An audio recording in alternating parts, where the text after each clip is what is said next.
The EU has launched a new border and coast guard force. It will start up with 1,500 officers from different member states. It aims to better manage the refugee crisis and protect the EU's external borders. The EU Commissioner of Migration and Home Affairs called it a historic day.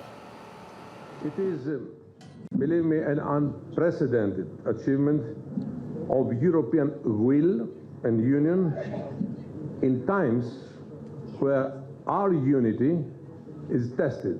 The European citizens have demanded, and they rightly do so, a tangible European response. And today, we deliver it collectively.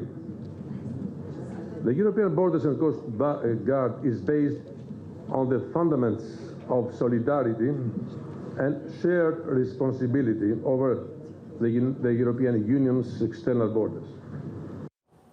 TRT World's Andrew Hopkins has more on the story.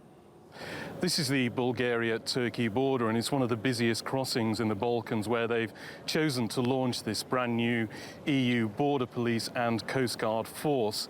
Now, this force is going to have an annual budget of more than $300 million.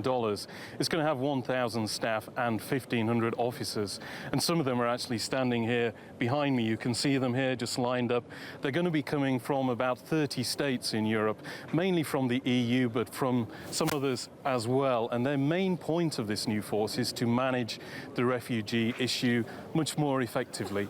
They're going to be involved in registering refugees, but they're also going to be involved in forcibly sending them back to countries if they've been rejected. It's going to be involved in cracking down on cross-border crime, and also it's going to be able to respond rapidly for any developing disasters or crises on the EU's borders.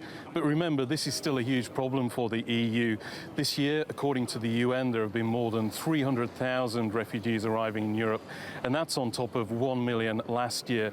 Now, the formation of this force has just taken only 9 months, so the European Union is trumpeting this as something they've managed to agree on in a very short space of time. They haven't been able to agree on much else so far, so they think this new force will maybe, hopefully for them, start a new beginning for tackling this refugee issue.